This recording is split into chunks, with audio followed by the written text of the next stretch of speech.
pansin na 4 at tag at ay bag.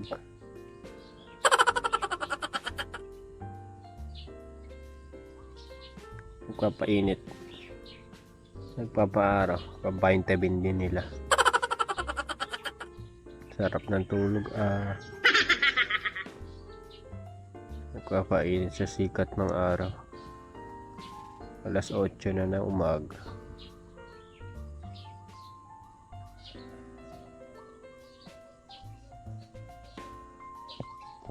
Yan natin mga bulaklak natin. Nilipat natin. Ayan. Ganda na itong kulay puti.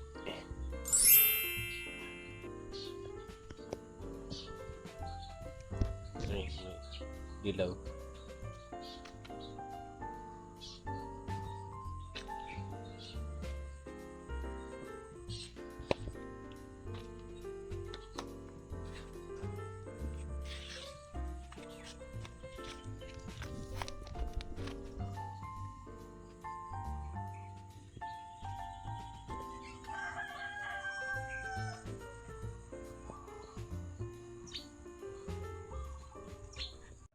Ay, magandang araw po mga katsyan, mga ka-sweet Mary, mga katekra, mga katala at mga ka-jolly vlog. Ayan. Ngayong araw po ay ika-car wash ko po yung aking sakyan. Kasi po nakaraan, nung pumunta kami ng San Miguel, medyo minadaanan kami mga basa or mga putik, ganun. Kaya ika-car wash natin. So, mukha lang malinis sa camera pero makikita mo sa personal na marami na pala siyang putik. Ay, di mo. Dami. Is, pagsama-samahin mo yan. Tapos yung kay Alec. Makapuwi na nga. Ay, lahat yan. Yung mukha ko, pag-iba-iba. Yung malapad, yung payat. Siyempre. Nagdamo ka lang sila, super. Factory work yan.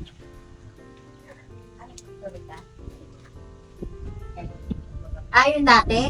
Yung sa ano. Yes, ito na sa sa akin. Ay, nakis ko mga kaibilis. Kaya nga, itabi mo lang para engage na ano. So ayun po mga katsyan, nagamit ako po ng pressure washer po yung ating sasakyan para mas mabilis yung paglilinis po nung sasakyan, lalo na dito sa may gulong. So maputik po mga kadyano. So yun po mga kadyano, yung mas una ko po palang binili yung pressure washer ko kaysa doon sa sasakyan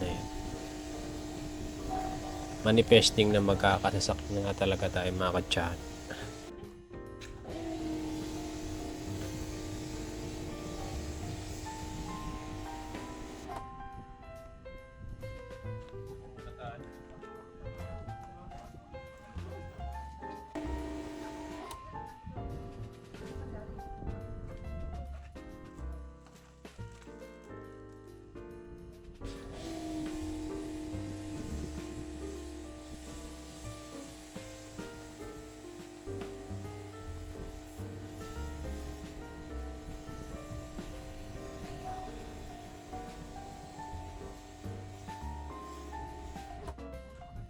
So ayun na nga po mga kadyano, gagamitan po natin ng sabon po itong ating kotse para po yung mga hindi natanggal ng pressure washer ng mga putik mas lalo nga matanggal. Lalo lang na may mga ipot ng ibon. Ayun, mahirap natanggalin gamit lang na tubig. Ayun. Maganda pala itong gamit ko pong pressure washer. May kasama na siyang pang soap. Pang kalat ng soap. Ayan. Kaso medyo mabilis siya maubos. Ayan, pati gulong sinabunan natin para malinis mga kadyan. At saka para matunaw po yung mga matitigas na putik. Ayan, pati sa harap ng kotse at sa pinakabintana niya, nadamay na rin. Ayan. So ayan po mga kadyan, after po nating sabunan ng sabon, ayan, babanlawan na po natin yung ating kotse. Ayan. So, hindi na masyado siyang maputik. Kaya ganyan na lang ginawa ko.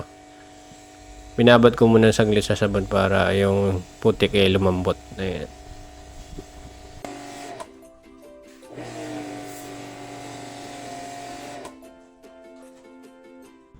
So yun po mga kadyan, after po nating banlawan yung ating kotse gamit yung pressure washer, gagamitan po natin ng basahan na rubberize ayan, para yung tubig niya hindi siya mag-stain doon sa may pintura tsaka doon sa may bintana ng ating kotse. Kasi po pagka hinayaan ko lang pong yung tubig doon sa may kotse, pagka natuyo yun, babakas po yun. Kaya ayan po mga kadyano, para mawala rin yung bakas ng tubig, yung water stain niya, para maganda yung kotse natin. Pero after siguro nito mga ilang oras din, magkakaalikabok din po yan. At lalo na may construction tayo mga nakarang araw, syempre napakaraming buhangin po nga naiwan dito sa may lugar namin eh. Pagka napasemento ka na po siguro to, hindi na masyado mag-aalikabok.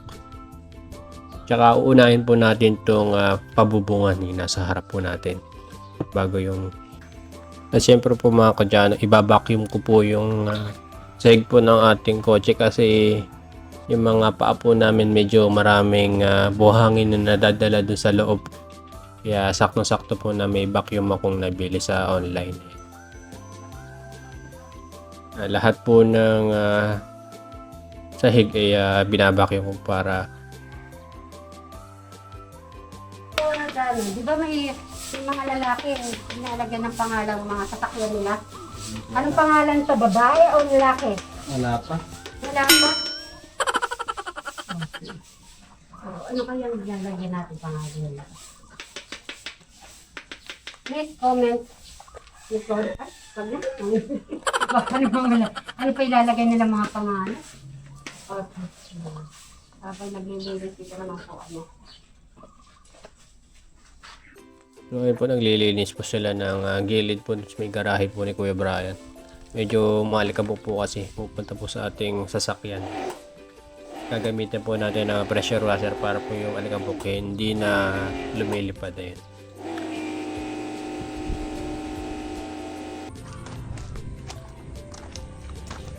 Mga kadyano, shiny shimmering ang buhay.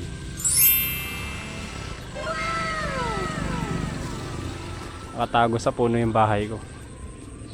Kadyano, nag-order po siya ng tire inflator.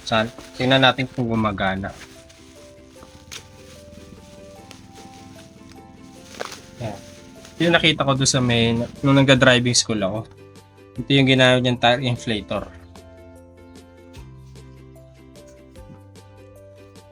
Tingnan natin yung recommended daw na tire pressure doon sa harap ng gulong natin is 32 PSI.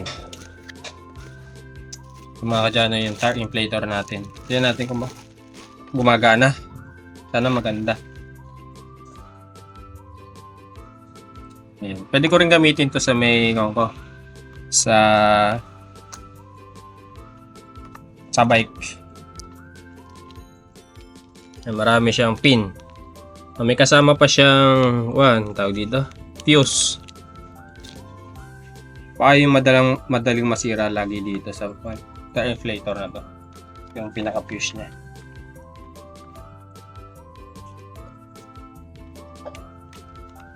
Kaya yung kotse natin ito paganahin. Ayan mga kadyan, testing na natin itong binili natin tire inflator. Maganda.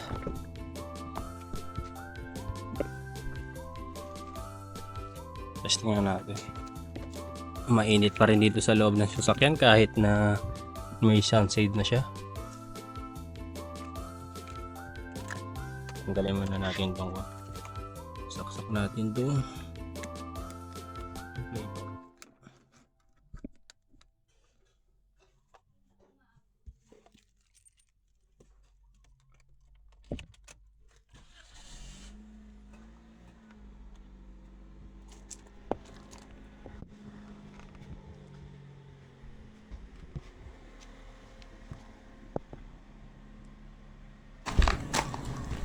Kulang naman dito eh.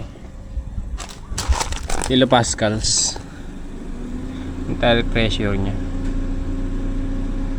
Sa front 220, sa back, sa rear 210 lang.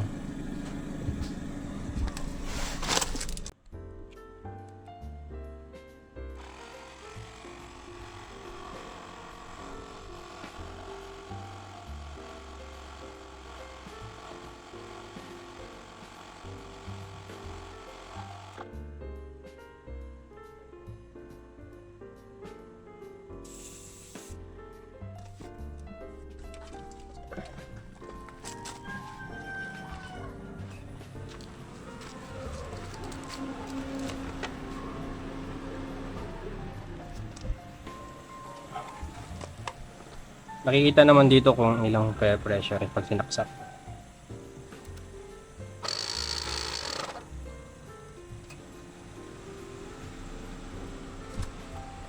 Yan, nakalagay dyan 1.85, dapat 220.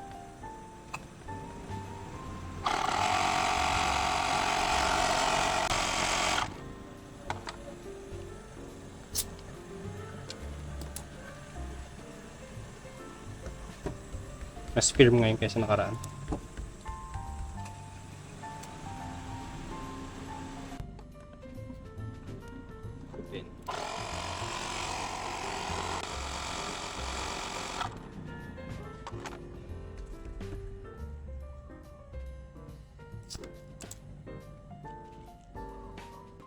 So yun po mga kadyano, pati yung bike ko nadamay sa pagpapa-inflate po ng gulong kasi medyo malambot na. Pero hindi ko po alam yung tire pressure po dito sa bike.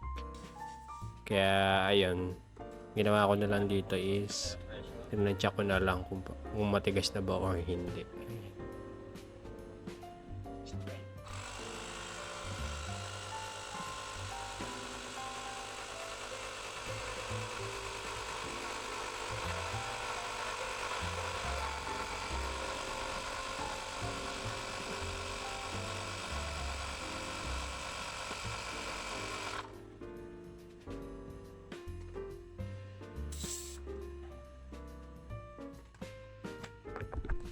Testing na natin gumagana naman.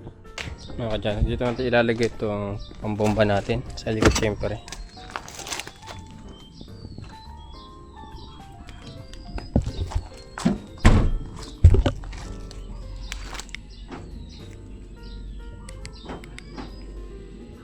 Ito lang pala itong trunk na to sa likod at i-hold mo pala para magbukas yung trunk.